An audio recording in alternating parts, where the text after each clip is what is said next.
A brief note on intellectual probity.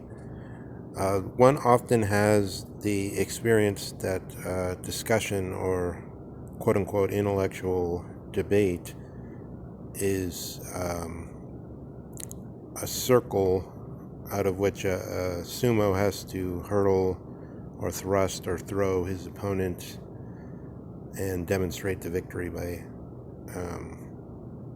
some crude visible means.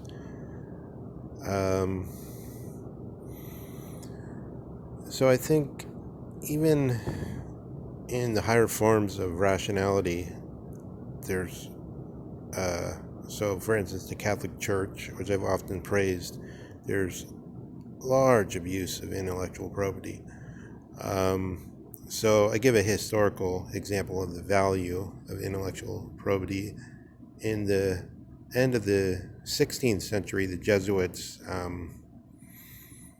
got a foothold in the land we now call China, after the name it was given approaching the end of the approaching about the year 1900, with the national movement, which was somewhat in imitation, not to say emulation, of England and Germany and the West in general. That land, the Middle Kingdom, or to put it in, let's see, the terms that would make some sense prior to the awareness that everyone else was, prior to the awareness of cultures, that one was one culture alongside others. But of course, it was made up of many dynasties and states, which were often as had as much character in them, in their region of being, as France or any other country we're used to. There, it was, as I mentioned, Matteo Ricci, who was a Jesuit, and the people who came in after him, who won the day to start with. So the Wenren, or scholar officials, the scholar gentry, who had been the intellectual authority in the place we now call China for at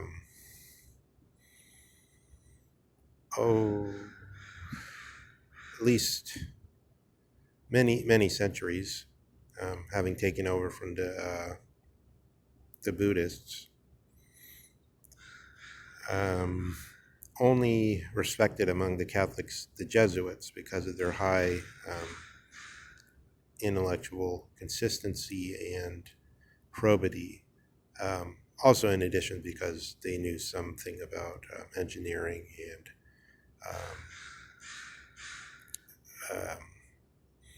some other matters of a practical character.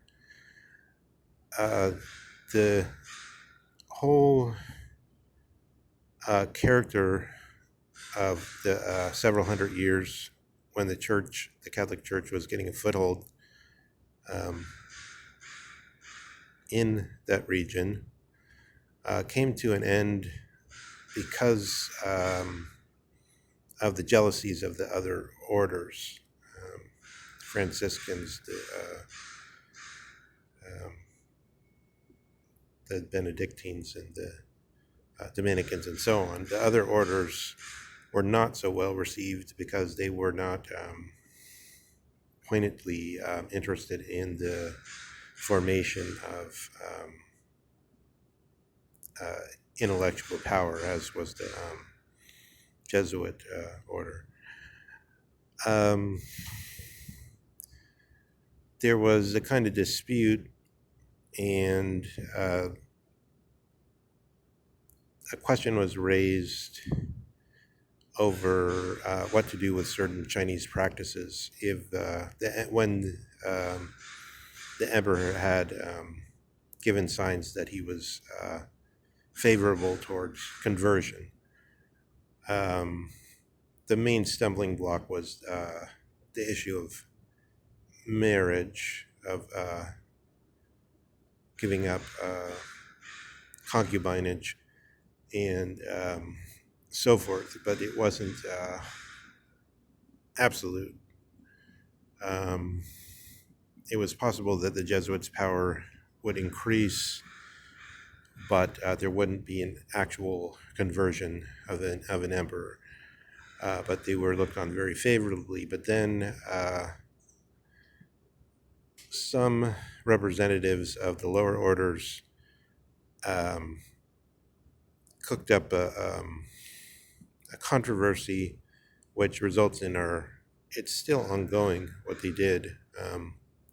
This phrase, the so-called ancestor worship, which is in some way a fairly an absurdity, because every culture has care for their ancestors, and that's almost one of the most primitive traits of sentient human beings, which set us off apart from most other animals. Of course, we sometimes hear that elephants, in some way, perhaps mourn their dead. They may. The whole controversy, which ended ruinously for the Catholics as a whole, was and turned into an issue which the Chinese took great offense at, was, as I said, it was because of the jealousy of the superior position of the Jesuits. So in this sense, I think it's true.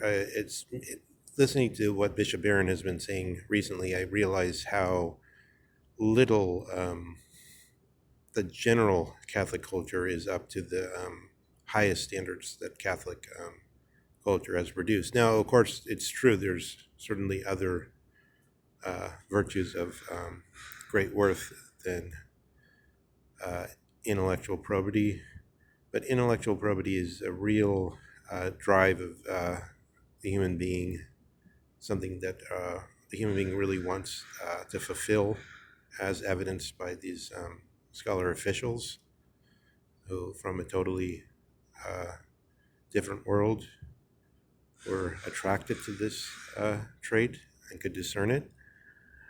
And I notice in the current Catholic Church, there's a tendency to drop intellectual probity in ways that are not out and out deceptive, but they're undermining, so far as one would want to attract genuine thinkers to the church. It's unfortunate, and perhaps it may even be part of the core of the church itself.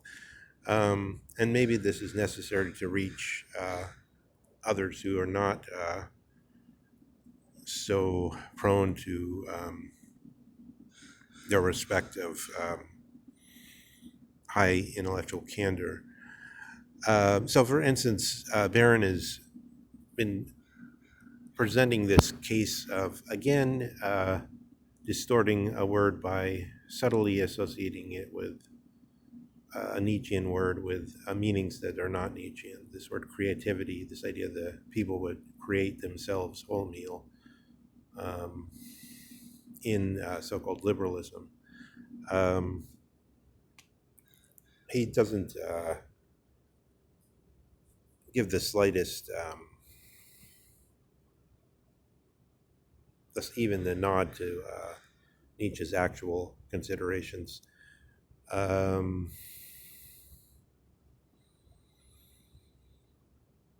So there's some background lack of candor there, I think, and it's off-putting in some way, because one gets the impression that quite a few people will come away thinking that a criticism has been made against Nietzsche, when actually no criticism has been made against Nietzsche, but merely somehow a word and some phrases that seem to allude to Nietzsche have been thrown in a way that has nothing to do with Nietzsche's arguments or the resistless force of those arguments for thinking people, for the thinking part of the community, as Kant used to call it.